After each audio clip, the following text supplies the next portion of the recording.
Okay. We think of Japan as this unified, organized country, right? But if we go back to the 1400s, Japan was actually very much it was a mess, in fact. The daimyo, who were the people who had sort of local power and also regional power, these were military warlords. They had begun to fight amongst themselves to try and take over more and more territory. And before, there was a system in place under the shogunate that was supposed to keep them in check. But the reality was that these leaders kept finding ways to fight, and that the shogun had no more authority or ability to stop the fighting. So the Warring States period is this period of about 150 years during which this chaos of warlords characterized life in Japan. And I mentioned these words, but these are who I'm talking about. It begins with the Onin War, which I won't go into detail about too much, but essentially this is a war between two major factions of daimyo, and it actually ends up, it's sort of taking the last pieces of authority away from the shogunate, and it also ends up destroying the capital city of Kyoto. And this period begins also a situation of upheaval when a lot of ambitious, lower-ranking daimyo are trying to overthrow those who are more, in theory, who have higher ranks, who are supposed to be superior. And we even have samurai who are not daimyo trying to take over power from daimyo. So it's everyone sort of stabbing everyone else in the back, and it's a mess, and that's why it is so complicated. So, and I should also add that because of all the fighting, we see a lot of people trying to find some way to survive because there is so much warfare amongst the military aristocracy. We even see Buddhist temples developing their own armies to protect the people living around them. And so they're also fighting. So we have monks fighting. We have people sometimes fighting as well to try and keep themselves safe. We have samurai and we have daimyo who are, in theory, over these various samurai who are also fighting each other. So it was, as I said before, it was a mess. So, I'm sorry, this is, Iko is the largest group of Buddhist adherents fighting with temples, especially around the area of Osaka, to try and take care of themselves. So this chaos comes to an end through the unification of Japan under three great leaders. And this is why it's most important for our story to begin today. The first is Oda Nobunaga. And I'll deal with him in a second, so I want to make sure that we also understand in Japanese, pronunciation is pretty straightforward. So if you would like to say his name, it is Oda Nobunaga. No strange tricks in the names. And the same for his successor, Toyotomi Hideyoshi, who also gets the title of regent or kanpaku, which I can explain a little bit, but he actually has this title, which is going to be interesting for officializing his role as a unifier. And let's talk, first of all, about Nobunaga. He is a daimyo, right? He's a warlord or a feudal lord of a pretty small fiefdom or domain called Owari. And through some strategy, but a lot of very effective fighting, especially fighting using Western weapons. We'll see where that comes from in a bit, but Western like cannons and muskets and these kinds of things, he's able to defeat several of his neighboring and pretty aggressive daimyo neighbors, and he's also able to suppress these increasingly powerful sects of Buddhists who have now they have their own cities, their own laws, are not paying taxes, these kinds of things. So he's successful. By the time that he manages to take over Kyoto, right, which means he goes into Kyoto with his army. He's able then also to force the very weak shogun in daimyo to acknowledge his authority. And he keeps going from there, and he's able to unify about a third of Japan under his direct rule, and through alliances and agreements with others, he's able to essentially stop most of the fighting happening in Japan. So he is the person that really begins the process of centralizing Japan. This is Owari here, so as you can see, very small. And if we fast forward a bit, we can see that by the end of his life, he controls all of the pink as well as the other pink and the red territories. If we, William, yeah, thank you. Just back to that map quickly. So I guess during this time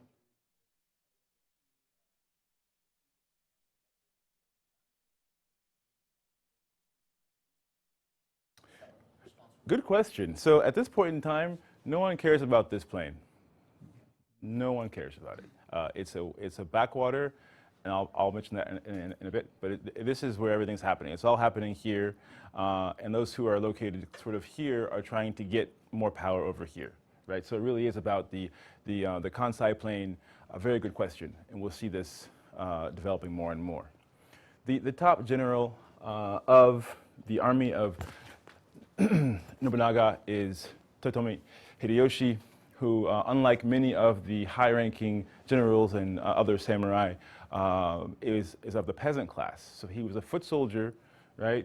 He used to carry sandals. You know, he was the bottom of the hierarchy of soldiers in Japan. But he was very good at fighting, but also very good at making strategies and of planning. He was a political genius. I think a political genius. That's I think fair to say. So, fighting for his daimyo Nobunaga, he's able to help ensure these various victories. And then when his daimyo is assassinated by someone in his own retinue, he takes over and avenges the death, right, of his daimyo, and then keeps building on what was already accomplished by Nobunaga. Share. Let's see. If I share a screen, is that going to make something weird happen with the? I don't know. Let's see. I'll try it and see how it goes. All right. Zoom. There. All right. Share screen. Okay. Okay. And then PowerPoint, and then let's try this.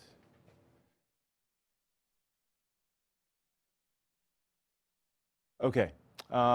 So he's going to keep building on what was accomplished by Nobunaga. And he is going to continue to fight and controlling more and more territory. He will control all of Japan, directly or indirectly, by 1591. And I've forgotten your name again. Anna, yes. The sign-in sheet is going around. Make sure that gets around. Thank you, Anna. He even becomes very ambitious and actually invades Korea two different times. And a lot of the Japanese-Korean animosity comes from, or at least begins with these invasions, right? It's a very terrible story of invasion, of cutting off noses and making mountains of people's noses to show victories. But in both cases, they are unsuccessful. The Korean Navy especially is able to fight off the Japanese, and this never becomes a successful invasion. But anyway, this map shows the overall control of Toyotomi Hideyoshi by 1590, all the way up here, including the bottom tip up here also of Hokkaido. This we can see the missions to Korea, but that's not really important, but I want to make sure that we've covered it a little bit. And what I want to get to now is these two major figures are able to fight and to negotiate their way to controlling Japan and to really unifying Japan under someone's authority. The question is, who's actually in charge? And we'll get to that in a second as well. But more importantly than sort of the overall political structure, there are some important legacies I want to also mention. So we're talking about things that are going to be built upon later when Japan is officially unified under one shogun subsequently. The first is that daimyo are going to be, the link between daimyo and their home domains is going to be cut. So Hideyoshi basically claims the right to remove any daimyo that he would like from their home domain and put them somewhere else, making them into sort of an official rather than a person based in their home domain. This is a big prerogative, it's a big choice, and he has the power to do this. And as you can imagine, this is going to make them much weaker, much more expendable as local military leaders. He also carries out a land survey, as did before him Nobunaga. He's going to also take away all swords and weapons from the non-samurai class. So Buddhist monks and priests will not have swords anymore. Peasants who work in fields won't have swords anymore. Only the samurai class can carry swords, and this is one way he's going to try and bring about peace in Japan after a century and a half of warfare. They actually both encourage merchants to open markets and to nourish the economy. Coinage is also unified under Hideyoshi. They're going to also standardize the tax system using rice and the koku, or the rice-based weight measurement, as a way of measuring money and of standardizing trade.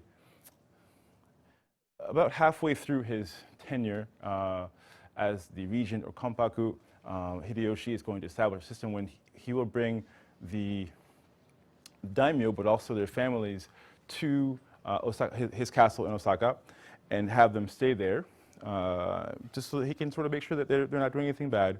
And when they go back home, he will keep the families in the castle or in the castle area so that they are nearby and available for, if need be, punishment, but at least as a reminder, right, for daimyo to behave.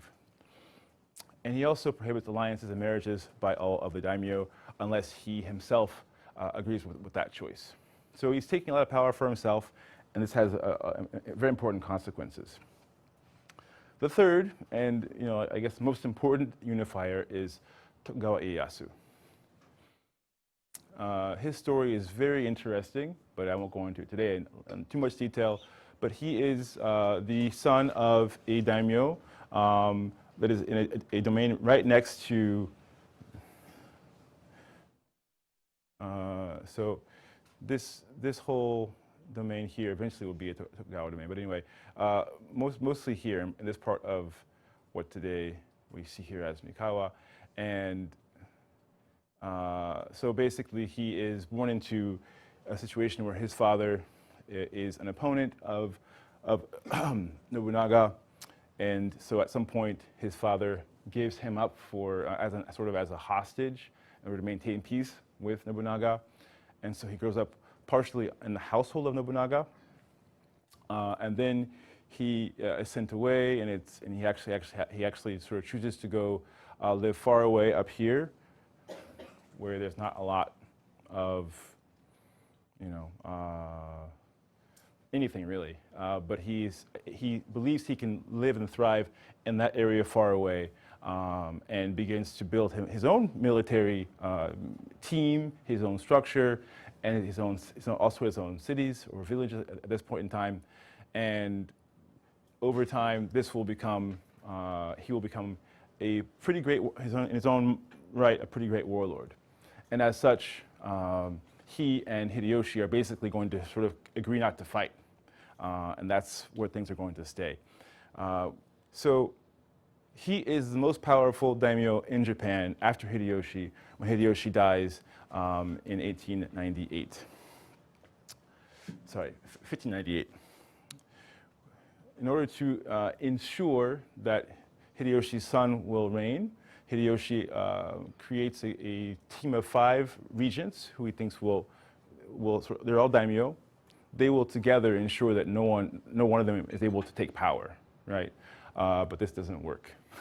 As you can probably imagine, right? These are all men who have been fighting for most of their lives and trying to gain territory, and they all would like to be in charge of this unified Japan. And on this, at this table, we also have Tokugawa Ieyasu. This map here shows you kind of what Japan looked like at the time. These are all the different Han or domains or fiefs or fiefdoms. It was really very divided.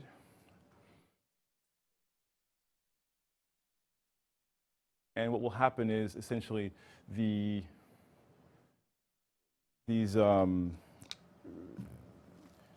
are going to basically sort of decide to try and maintain, in theory, this whole, right, this unified whole. But as you can imagine,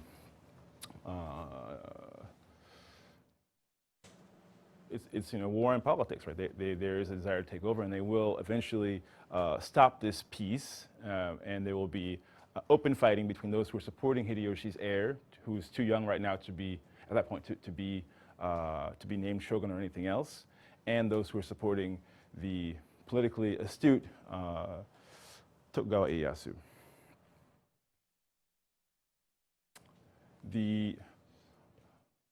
Sorry, you can't see that, I'm not sure. This is the Battle of Sekigahara, which you cannot quite see. Sekigahara. Maybe I can move this thing somewhere else. I don't know. Anyway, this slide is up there. It'll be on Moodle for you to see later on. But this is a battle between these different factions within the regions and all of their various soldiers. And this battle is a victory for Tokugawa Ieyasu, who defeats the other. At this point, there were 3, and afterwards 1 joins him. So the other 2 major daimyo, and with that, he becomes the undisputed most powerful daimyo in Japan. Now, Hideyoshi, before he died, he had been named by the shogun as Kanpaku, which is in this context, it means that he exercises authority for the shogun. In the shoguns, if he is too young, if he's too weak, if he's mentally not able, the Kanpaku has the authority. But really what it means is the shogun realizes that at this point in time, he is weaker than Hideyoshi. So this title is one that we imagined, at least, that Tokugawa Ieyasu would have wanted to have the same title, right? To be the legitimate sort of Kanpaku or regent to the shogun. But he has actually higher ambitions. So he is able, in fact, to force the emperor to name him shogun. And shogun is a title under the emperor, right, of somebody who is supposed to carry out military affairs for the shogunate, for the emperor, but has held, most of the power in Japan since around 1200. So this title does come to Tokugawa Ieyasu in 1603, and this is sort of the end of his climb. And it begins the Tokugawa shogunate in 1603, which will last 2.5 centuries, thereabout. And his son and his grandson will also rule after him as shoguns, and that sort of cements this legacy.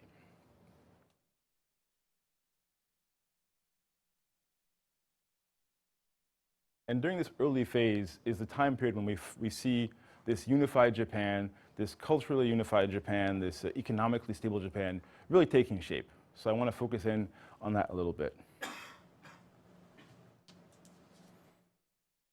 For me, it really begins with the creation of a new capital in Edo. Edo, if you'll recall, is up in the Kanto region, which, as I said before, was not a very great place to be, right? It's an area that is more or less marshy and flooded most of the year. There's lots of flooding, and it's also a place with lots of waterborne illnesses and mosquitoes. There was a small castle that was sort of there in case someone needed to use it, but it was not a place you would want to have a castle or to rule a country from. But this will change under the, I think, the vision, right, of Tokugawa Ieyasu.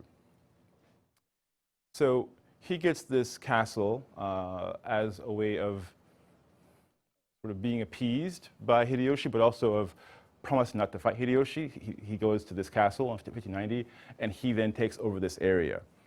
And what he turns it into over the first 10 years of his dominance, we can say, is pretty impressive. So this is Edo Castle, right, the center of Edo, and I think all the gold leaf used here can really show the wealth and beauty that sort of is embodied in this structure. But you can see it's pretty big, right? It's a big castle here, and then you have moats. You have more castle and some temples here. Then we have more moats and another moat out here. So it's a major capital city, a major capital city castle, and this is going to be the center of Japan from 1600 on, and it still is today. Today, the city of Tokyo is the successor of the city of Edo, and it all begins here.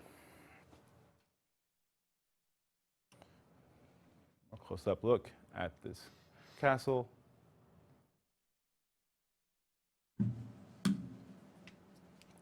Under the rule of Tokugawa Ieyasu,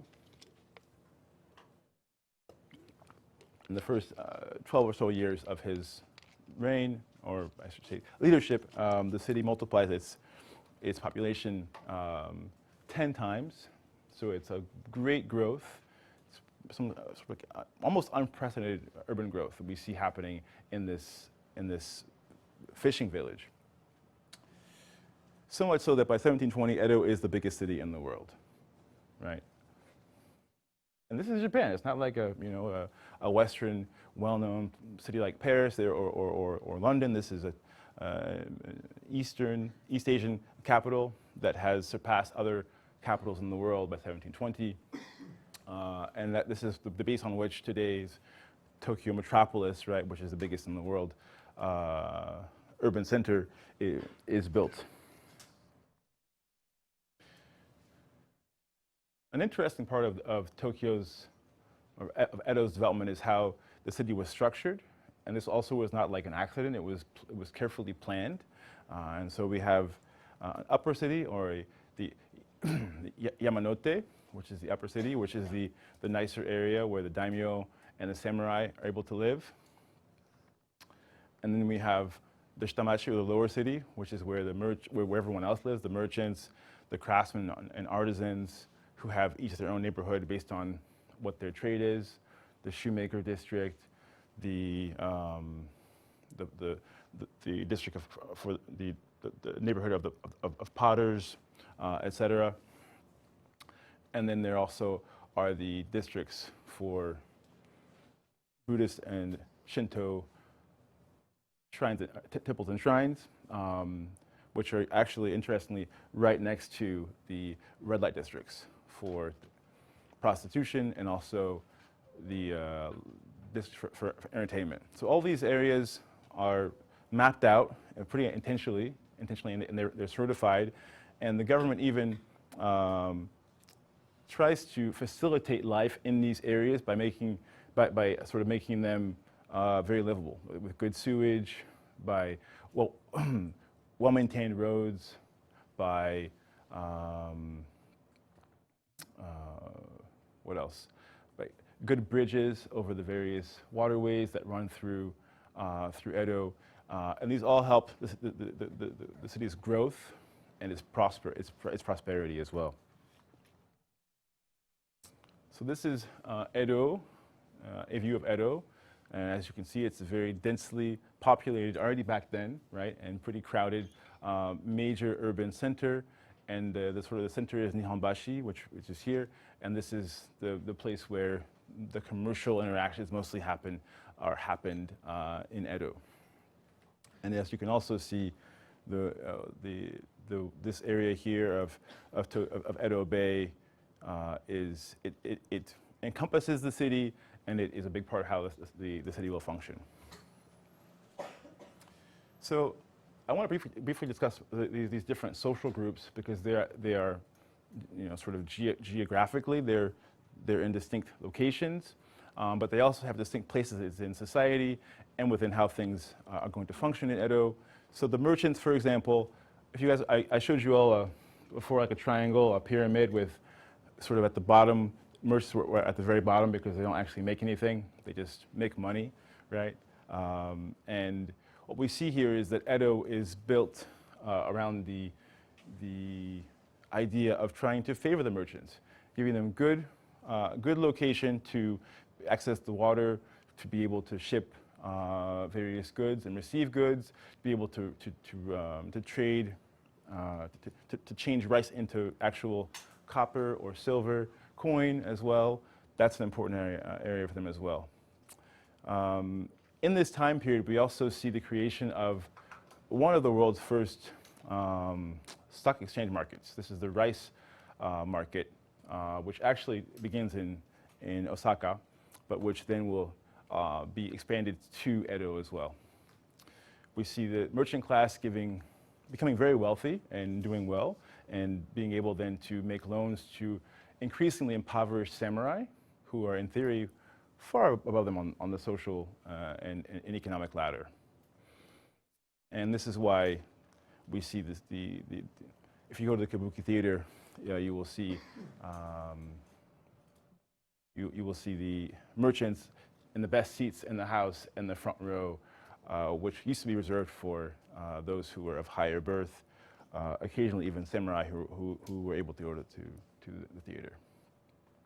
Artisans are, again, another key group, right, in Edo and in Japan as well, on the whole. Here, maybe, can you see what kind of merchant this is in this picture? It's kind of hard to see. You might want to guess what's being sold here.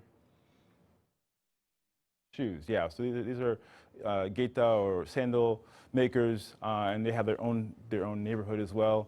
And their houses are really built to be at once a storefront as well as to have storage in the back. So it's really sort of a system that works well in these neighborhoods. And you can buy all kinds of great things: soy sauce, rice, shoes, leather goods, pouches, those kinds of things, all across all throughout the lower city or the Shitamachi. This is the Kabuki Theater, which becomes a really great way to find entertainment and diversion in major cities at this point in time. And Edo is the capital, right? So it is they have the best Kabuki theaters. They have the best shows, the most famous artists who play on the stage there. And it's also a way for these different groups that are separated by their classes to actually mix. If they can afford to get in, they can all sit together and watch famous stories unfold on stage.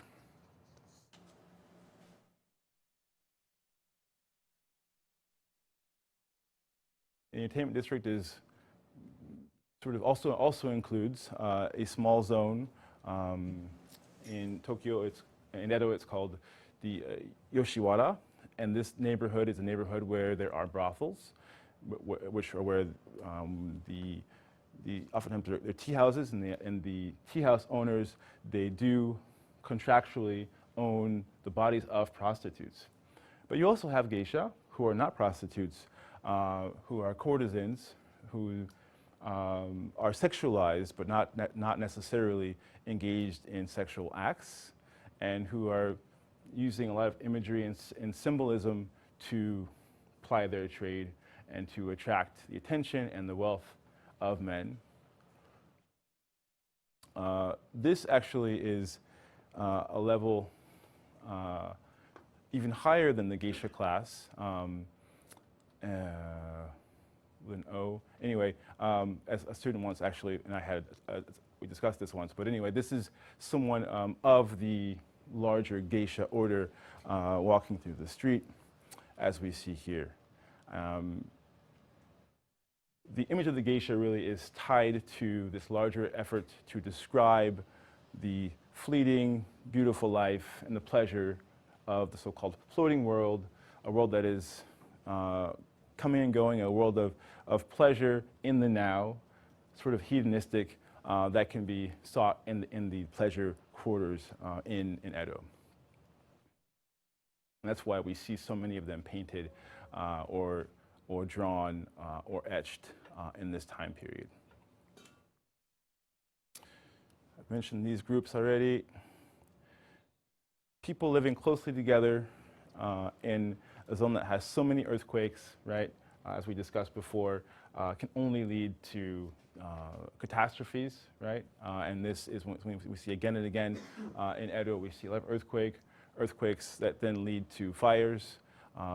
Wooden structures are sort of characterize all the architecture in Edo, so that's going to be a major and very dramatic danger all the time.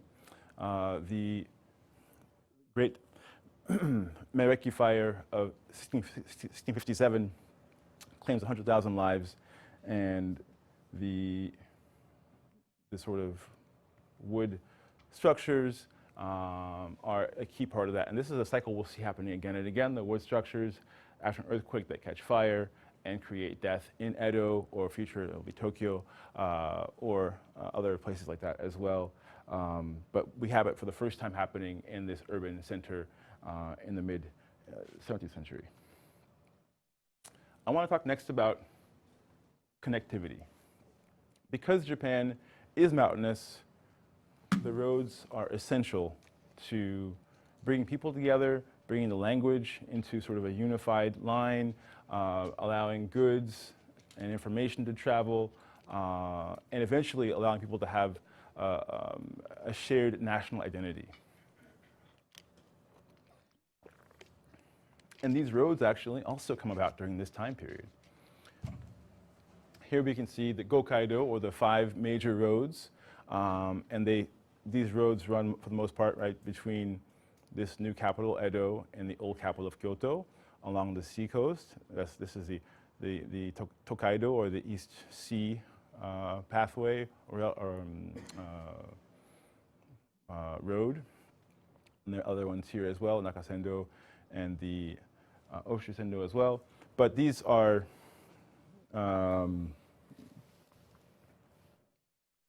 not just sort of footpaths. They're actual roads, right? They are well maintained. They are government maintained. They have they're partially paved. They have light at night, so you don't have to worry about, as often about getting robbed or getting lost. These roads also are dotted with stations or post stations where there are inns. There's places to change your horses, right? And you can stay overnight, or you can get a drink, or you can get food, or you can relax. All those kinds of things. So it really is a system that before didn't exist, and all of a sudden, by about 1680, we have these stations that are well established. If you leave from Nihonbashi, which is sort of the middle of what used to be Edo, and you follow it down to the edge of Edo to Shinagawa, where there are, again, boats taking things away towards southern Japan, and you keep proceeding down, you can end up at, this is at Isuka,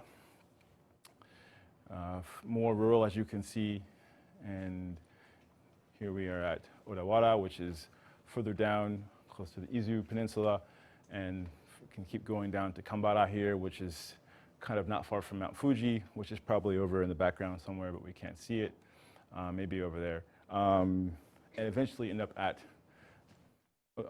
Kyoto, where the road ends. And this is something that people came in Japan to know about, to visualize, right? These roads became part of the iconography of Japan. They still are today. People have postcards, right? These images, people travel, but also thought about traveling on these roads. And that really makes for a unifying element for Japan as well. All right, I think I'm going to skip the next slide and talk about the 6 settlements.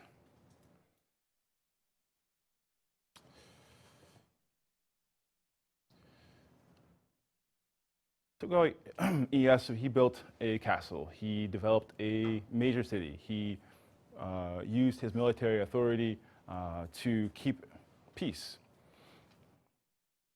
But a large part of his power came from the structures that he created.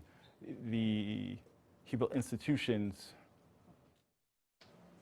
that were meant to avoid a lot of the most important dangers that he saw coming from the samurai class. He wanted to allow daimyo to have some autonomy, right? So they could, when they were in a domain, be the top official in that domain. So they kind of get back to their role of being officials, right? And that he was okay with that. He liked that as long as they were loyal to him. But he didn't want daimyo to go building or trying to repair their castles, because this means that they could make their castles strong enough to resist him if he had to come visit and put them in their place. The same goes for marriages. Marriages had to be approved by his government, called the bakufu or the shogunate, and this is a direct sort of legacy, right, or something inherited from the ideas of Hideyoshi. The third, and very important, of his so-called 6 settlements is that of the alternate attendance, or Sonkin Kotai, which essentially is every other year, daimyo had to go and live in Edo. And it wasn't punitive. It wasn't something that he sort of decided based upon someone he liked or didn't like. Every daimyo had to come and have a residence, and their family would also stay in Edo. And then when they would leave every other year to go back to their domain, the family, their wife and their children would stay in Edo. This is a huge imposition. It's an amazing thing to ask of someone, and it defines Japan at this time period. If you can see here, for example, a procession leaving to go to Edo from, I don't remember which daimyo this is from, but their house, which daimyo that is leaving here. But it's a big deal. Talking about 1,000, 2,000 people leaving, right, to go make this trip every other year. So I mentioned that you have the family under house arrest, more or less, in the capital, if need be. I mentioned that the daimyo also have to get up and go back and forth. But I wanted to take a second and ask you about some of the kinds of benefits that this policy might have for the shogunate. Why was this so important for the shogunate? And this is sort of some brainstorming, but if you may have read some things too, but I'd like to see what you have to say about that. Leon, since you're new to the class, you get to go first. So I read that it helps to control The roads. It strengthens the control of the road, basically. Okay, so the traffic is going to animate the road. You use the road to go back and forth. It's going to pay for the road because you have to pay tolls on this. It's a toll road, and it also provides some oversight, right? How was the road? I will tell you how the road was, and then we can keep this kind of supervision and information sharing going on. Yeah, definitely. Stephen? Yes. It forces all of the different daimyos to come to the capital for a full year.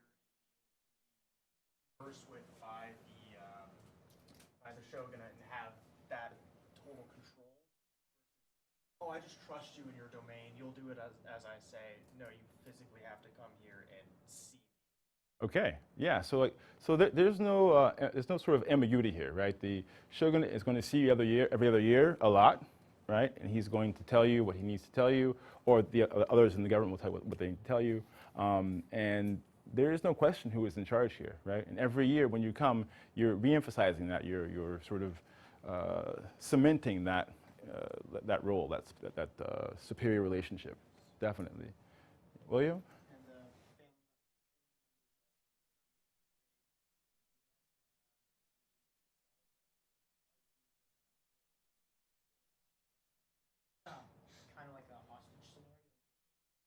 Yeah. in case they're, in case. Yeah, definitely. These are hostages, right? They live a good life, but if they leave, there are problems. Yeah. So this is that's a good point, William. Is it Hannah?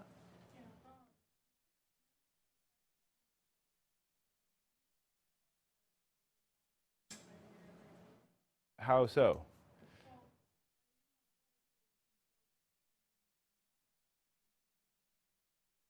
Okay, so lots of good points there, right? So these different domains, they run and they are run relatively well.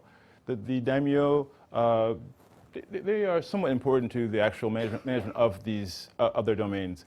But there's a whole staff that does stay and do all the real work. Like, at UMass, the president's busy, but everybody else is really busy too, right? And there is definitely a lot of continuity and structure that stays in place. But the point that you made about this person being gone is important, because if the daimyo isn't there half the time, how much authority do they actually have, right? When they come back and they start giving, if they give you an order, do this, do this, do this, do this, but you weren't here a year ago, you know what's going on, right? So this creates a disconnect. So that is a way of, again, of weakening their real authority. So that was a good point. Yeah, and tell me your name? Adam. Adam, yeah.